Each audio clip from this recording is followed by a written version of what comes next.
এবার আমেরিকার দখলে বাংলাদেশ।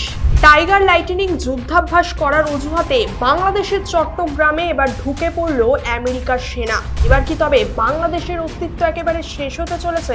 সেন্ট মার্টিনকে দখলের চেষ্টা এবার সফল হতে চলেছে আমেরিকার নতুন গেম প্ল্যান কি, তার বিস্তারিতভাবে আলোচনা করব আজকের এই ভিডিওতে।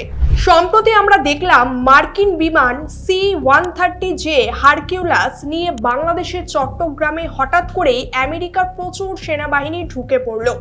অনেক বাংলাদেশিরা হয়তো ভাবছেন এ তো একেবারে দারুণ ব্যাপার, বাংলাদেশকে সাহায্য করতে, বাংলাদেশকে মজবুত করতে আমেরিকা একেবারে বড় দাদার মতো পাশে এসে দাঁড়িয়েছে। খুবই আনন্দের খবর। আর এরকমই বোকা বোকা ভাবনা কিংবা কল্পনার খেসারত বাংলাদেশকে দিতে হবে আজ থেকে কয়েক বছর পরে। প্রথমে আমাদেরকে আগে বুঝতে হবে যে এই মুহূর্তে চট্টগ্রামেই কেন আমেরিকা ফন্দি করে নিজেদের সেনাবাহিনী ঢুকিয়ে দিল। চট্টগ্রাম বাংলাদেশের এমন একটা পজিশনে রয়েছে যেখান থেকে ভারত ও মায়ানমার প্রায় অনেকটাই কাছে। আমরা জানি বর্তমানে ভারতের সঙ্গে আমেরিকার একটা বাণিজ্যিক সংঘাত চলছে এবং অন্যদিকে মায়ানমারে বর্তমানে যেই সরকার ক্ষমতায় রয়েছে তা আমেরিকা বিরোধী। স্বাভাবিকভাবেই এই দুই দেশকে বাগে আনতে হলে আমেরিকার প্রয়োজন এদের আশেপাশের কোনো একটা দেশকে ব্যবহার করে সেখানে নিজেদের ঘাঁটি তৈরি করা। আর আমেরিকা এখন সেই গেম প্ল্যান নিয়েই মাঠে নেমে পড়েছে।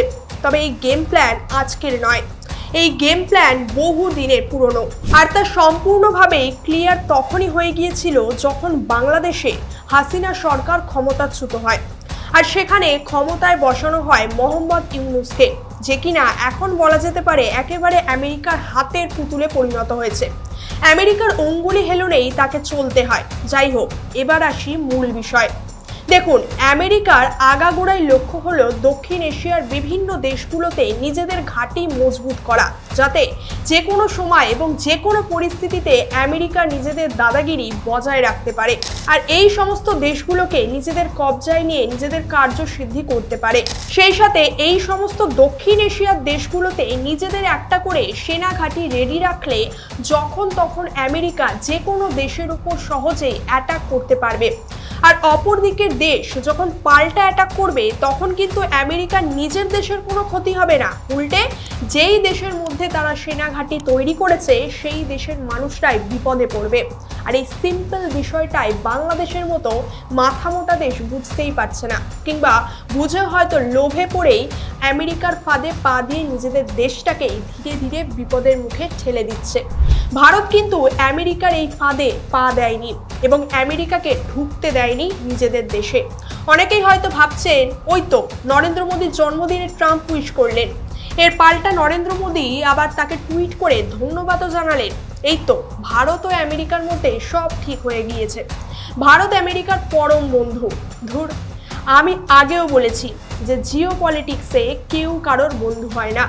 ওপরে ওপরে এরকম অনেক সৌজন্য চলে, ভিতরে ভিতরে আসলে প্রত্যেকটা দেশ নিজস্ব গেম প্ল্যান এবং স্ট্র্যাটেজি নিয়ে চলে। ভারত তো নিজের মার্কেটে আমেরিকাকে ঢুকতেই দেয়নি, আর এখানে আমেরিকার সেনাঘাঁটি তৈরি তো দূর কি বাত। আমেরিকার ডিপ স্টেটের একটা লং টার্ম স্ট্র্যাটেজি রয়েছে। ইকোনমিক্যালি দ্রুত গ্রো করে এখন চীনও আমেরিকার প্রতিদ্বন্দ্বী কিংবা শত্রু হয়ে উঠেছে। তবে আমেরিকার দীর্ঘদিনের শত্রু হলো রাশিয়া। তাদের সেনাঘাঁটি রেখে দিয়েছে আফগানিস্তান এবং ইরানে। তাই রাশিয়াকে চাপে রাখতে হলে আমেরিকার দরকার আফগানিস্তান এবং ইরানকে টার্গেট করা। আর এদেরকে কাউন্টার করতে আমেরিকা কাজে লাগায় সন্ত্রাসী দেশ পাকিস্তানকে। এখন চীন যেহেতু দ্রুততার সঙ্গে ইকোনমিক্যালি গ্রো করে আমেরিকাকে টক্কর দেওয়ার জায়গায় ধীরে ধীরে চলে আসছে, তাই এবার চীনকে চাপে রাখতেও আমেরিকার প্রয়োজন পাকিস্তানের মতো আরও একটা দেশ যে কিনা চীনের কাছাকাছি রয়েছে। আর চীনের কাছেই রয়েছে বাংলাদেশ। ব্যাস, এই সুযোগ আর হাতছাড়া করলো না আমেরিকা। গত বছরই আমরা দেখেছিলাম বাংলাদেশে অরাজকতার ছবি। এরপর এর পিছনে যে মূল চক্রকারী ছিল আমেরিকা সেই প্রমাণও পাওয়া যায়। আর এবার সরাসরি বাংলাদেশে আমেরিকার সেনাবাহিনীও ঢুকে পড়ল। এবার বাংলাদেশে বসেই বাংলাদেশকে ব্যবহার করে আমেরিকা প্রতিপক্ষ দেশগুলোর সঙ্গে যুদ্ধ করবে। এর ফলে আসলে ক্ষতিটা কোন দেশের হবে তা আশা করি বুঝতেই পারছেন। ভারত ও চীনের মধ্যে থাকা দীর্ঘদিনের শত্রুতাকেও ব্যবহার করতে চেয়েছিল আমেরিকা, তবে শেষ পর্যন্ত পারেনি। চীনকে চাপে রাখতে বাংলাদেশের মতো ভারতকেও ব্যবহার করতে চেয়েছিল আমেরিকা। সম্প্রতি এসসিও সামিটে ভারত ও চীনের বন্ধুত্বপূর্ণ সম্পর্ক দেখে আমেরিকার সেই আশায় জল পড়ে যায়। আর তাই শেষমেশ এবার বাংলাদেশের কাঁধে ভর করে গেম প্ল্যান সাজাচ্ছে আমেরিকা। এক্ষেত্রে দুটি স্ট্রং প্রতিদ্বন্দ্বী দেশ ভারত ও চীনকে কাউন্টার করতে আমেরিকা কাজে লাগাচ্ছে প্রতিবেশী দেশ বাংলাদেশকে। পরিসংখ্যান অনুযায়ী 12 বছর পর অর্থনীতির দিক থেকে চীন আমেরিকার জায়গা নিয়ে নেবে, অর্থাৎ 1 নম্বরে চলে যাবে চীন, ভারত থাকবে 2 নম্বরে এবং আমেরিকা চলে যাবে 3 নম্বরে। তখন চীনের সঙ্গে আমেরিকার হবে সরাসরি সংঘাত, আর আমেরিকা বাংলাদেশে বসে নিজেদের আর্মি ফোর্স দিয়ে চীনের সঙ্গে যুদ্ধ করবে। আর চীন পাল্টা অ্যাটাক করলে তার সম্পূর্ণ আঘাত গিয়ে পড়বে বাংলাদেশে। এরপর স্বাভাবিকভাবেই মায়ানমার, ভারত ও রাশিয়া যে কোনো প্রতিদ্বন্দ্বী দেশের সঙ্গে আমেরিকার যুদ্ধ হলে তার ফল ভুগবে বাংলাদেশই।